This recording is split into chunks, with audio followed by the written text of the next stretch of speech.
La vie de prière du croyant est et demeure l'objectif essentiel des attaques de l'ennemi. C'est sur ce point particulier qu'il concentre toute son attention et fait converger tous ses efforts.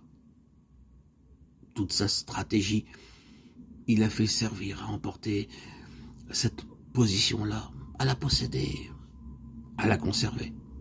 S'il peut s'arranger d'une façon ou d'une autre pour réduire à zéro notre vie de prière, il peut crier victoire. Il tient les clés de la situation. Il a eu raison des saints. Il a déjoué les intentions de Dieu. À combattre la prière et la vie de prière du croyant, l'ennemi met une énergie farouche, de l'acharnement, de la violence, de la ruse aussi. Il s'y prend de bien des manières. D'abord, dans un sens préventif, il prend les devants. Et c'est déjà une bataille terrible uniquement pour se mettre à la prière, pour s'y engager. Non pas simplement pour prier, c'est-à-dire pour articuler des mots, mais pour prendre conscience des vrais besoins de Dieu dans la prière, pour avoir la voie libre. Et il n'y a rien dans tout l'arsenal des ressources diaboliques, des artifices de Satan, de sa diplomatie, de son ingéniosité, qui ne soit mis en œuvre pour faire échec à la prière, selon l'Esprit. Vous croyez qu'il se mettra à la traverse de vos bonnes œuvres? Oh non, croyez-moi, pas du tout. Il s'emploiera au contraire de toutes ses forces à stimuler votre activité pour le Seigneur, s'il peut, en se faisant vous enlever les seuls moments que vous seriez tenté de consacrer à la prière. Quelle merveilleuse ingéniosité! Peu lui importe que nous soyons occupés sans répit dans l'œuvre de Dieu, que nous prêchions 10 fois par semaine, et que nous ne quittions nos réunions que pour reprendre le fil interrompu d'une activité infatigable. Il sait bien qu'un travail pour le Seigneur qui n'est pas fondé sur une vie de prière spirituelle et triomphante ne donnera pas grand-chose à la longue et ne pourra finir que petitement. Nous ne craignons pas de le répéter. Notre beau zèle lui impose peu, lui importe peu. Travaillez pour le Seigneur autant que vous le pouvez, mais si vous laissez la prière de côté, vous ne ferez pas grand-chose de bon. Et c'est là un des grands pièges de l'ennemi, qui consiste à nous tenir si occupés, si affairés, si pressés par les choses de Dieu que notre vie de prière, à force d'être bousculée, finit par s'en tirer comme elle peut, si tant qu'elle s'en tire. Seigneur, je suis trop pris par ton œuvre pour trouver le temps de prier. Voilà, c'est son pauvre argument. Sachez-le bien, mes frères.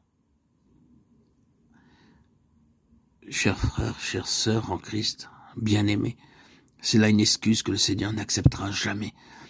Et a dans ce domaine une bataille à livrer, dont la prière, notre vie de prière, est l'enjeu. Que faire alors? Que me direz-vous? La chose qui me paraît nécessaire, c'est une attitude de principe, une détermination fondée sur la victoire de la croix, une décision de tenir coûte que coûte pour que la prière ait son compte. La croix du Seigneur Jésus, dans toute la plénitude de son efficacité, peut et doit intervenir ici. Il faut que l'ennemi abandonne la place et laisse le champ libre à la prière. Comme autrefois Shamma, qui défendit seul comme une troupe de Philistins le champ de lentilles au milieu duquel il s'était campé jusqu'à ce que son épée ait eu raison de ses adversaires. Défendons notre terrain. Esdras chapitre 22. Le champ de lentilles peut représenter notre vie de prière, qui doit être protégée contre l'ennemi et mise au bénéfice de la pleine victoire du calvaire. Oui, l'ennemi fait véritablement tout ce qu'il peut pour faire échec à la prière. Et il y a une phase de la bataille de notre côté qui a pour objectif de faire la place nette en vue de la prière. Ici, nous n'avons fait qu'effleurer le sujet, mais ce que nous en avons dit est extrêmement important. Nous pourrions continuer et faire voir que si l'ennemi ne réussit pas à empêcher la prière, il mettra tout en œuvre pour l'interrompre. Et s'il ne peut l'interrompre, il s'efforcera après coup d'en limiter les effets. À nous donc, frères bien-aimés, sœurs en Christ, frères et sœurs bien-aimés, à nous donc de veiller. Et Dieu nous garde de mettre à cela de la négligence et de prendre à la légère une responsabilité aussi sérieuse. Quoi qu'il en soit, nous en savons assez maintenant sur cette question de la prière pour apprécier en face l'état où nous sommes, pour invoquer le nom du Seigneur précieux et puissant de Jésus-Christ, notre Sauveur et notre Rédempteur sur cette situation, et pour lui donner ainsi l'occasion de faire quelque chose de nouveau dans nos relations avec lui. Amen. Alléluia. Gloire à Dieu au plus haut des cieux et paix sur la terre aux hommes qu'il aime. À toi, Seigneur, tout honneur, toute gloire pour les siècles des siècles.